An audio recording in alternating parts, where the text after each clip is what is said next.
Hello అందరికీ, welcome back to journey with Hasini. So ఈ video వచ్చేసి ఏంటంటే పెసరపప్పు గారెలు.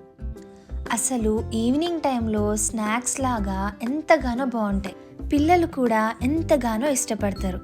మరి ఇంకెందుకు ఆలస్యం, స్టార్ట్ చేద్దామా? నేను ఇక్కడ 1 కప్ ఆఫ్ పెసరపప్పుని తీసుకుంటున్నాం. ఆ పెసరపప్పుని 2 సార్లు వాటర్ పోసి మంచిగా కడుక్కోండి.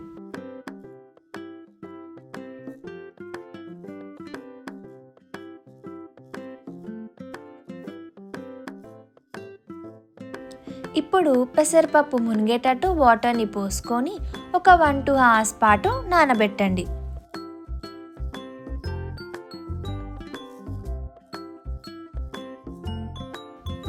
1-2 అవర్స్ తర్వాత ఇప్పుడు నేను చూపించినట్టు ఒక పప్పుని తీసుకొని ఇలా చేసి చూడండి. అలా చేసినప్పుడు పప్పు మెత్తగా ఉంటే సరిపోతుంది. ఇప్పుడు ఆ పప్పులో ఉన్న వాటర్ని తీసేయండి. ఇప్పుడు కొన్ని పప్పులను వదిలేసి మొత్తం ఎచ్చాపచ్చా గ్రైండ్ చేసుకోండి. అంటే పప్పు మొత్తం మెత్తగా కాకుండా మనం తినేటప్పుడు పప్పులు నోటికి తాకేలా గ్రైండ్ చేసుకోండి. గ్రైండ్ చేసుకున్న దాంట్లో 6-7 పచ్చిమిరపకాయలు, సరిపడా ఉప్పు, చిటికెడు పసుపుని వేసి కూడా గ్రైండ్ చేసుకోండి.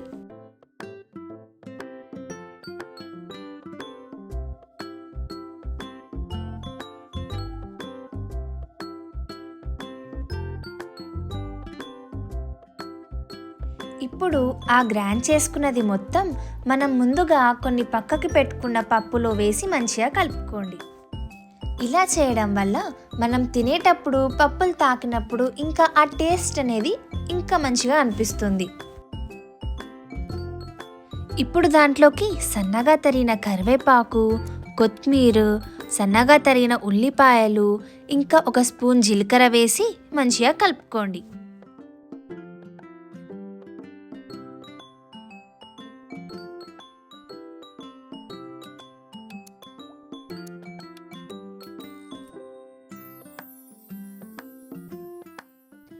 ఇప్పుడు ఒక కడాయి తీసుకొని గారెలు మునిగేటట్టు ఆయిల్ని పోసుకోండి.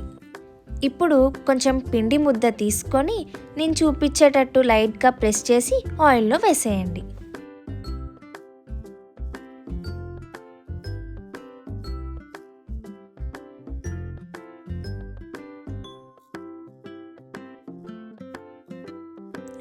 ఒక 1 మినిట్ తర్వాత కొంచెం కలర్ మారడం స్టార్ట్ అవుతుంది.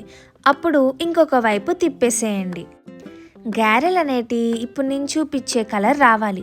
కొంచెం సేపు ఆయిల్లో ఉంచినా మాడిపోయే ఛాన్సెస్ ఉన్నాయి.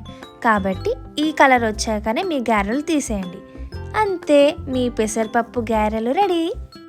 బయట క్రిస్పీగా, లోపల మెత్తగా ఎంతగానో బాగుంటాయి. మరి ఇంకెందుకు ఆలస్యం, మీరు కూడా వెళ్ళి ట్రై చేయండి. But don't forget to like, share and subscribe to Journey with Hasini.